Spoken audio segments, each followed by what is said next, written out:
Здравствуйте, дорогие друзья! С вами снова я, Андрей, и моя любознательная помощница Лисичка. Здравствуйте, ребята! Сегодня мы с вами продолжим наше увлекательное путешествие по чудесной стране эрзянского языка. А Лисичка нам обозначит тему нашего сегодняшнего урока. Изучаем мы слова. Лоб, затылок, голова, шея, плечи, пальцы, ногти, кулаки, ладошки, локти, нос, живот, колени, пятки, губы, бедра и лопатки. Ребята, каким одним словом можно обобщить все эти слова в стихотворении?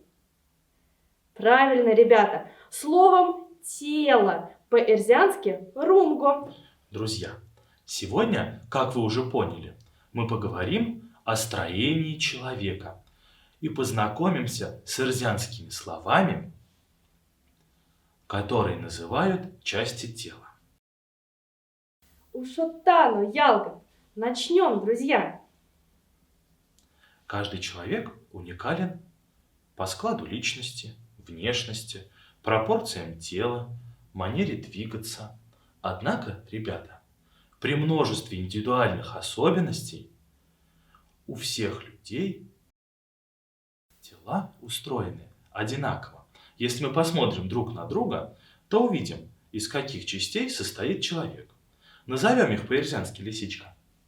Пря – голова, кеть – рука, копори – спина, пеке – живот, пильге – нога.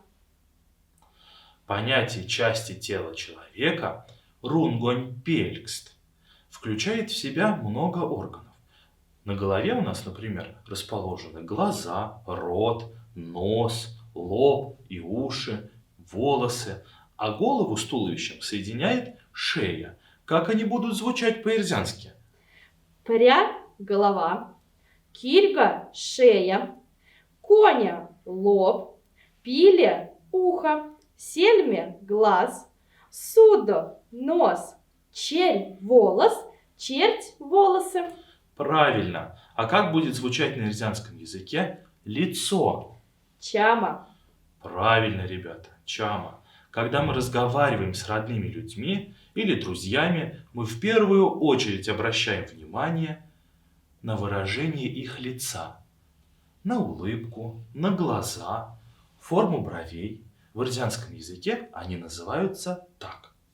Сельми-чирки – бровь, сельми-пона – ресница, турва – губа, мизолкс – улыбка, чамабока – щека, уло – подбородок. Запомнили, друзья? Молодцы! На руках и ногах человека располагаются пальцы. Лисичка, как будет пальцы по-эрзянски? Сур – палец, сурт – пальцы. Правильно. Часть туловища от шеи до руки называют плечом. Лавтов – плечо. Очень хорошо. Молодцы.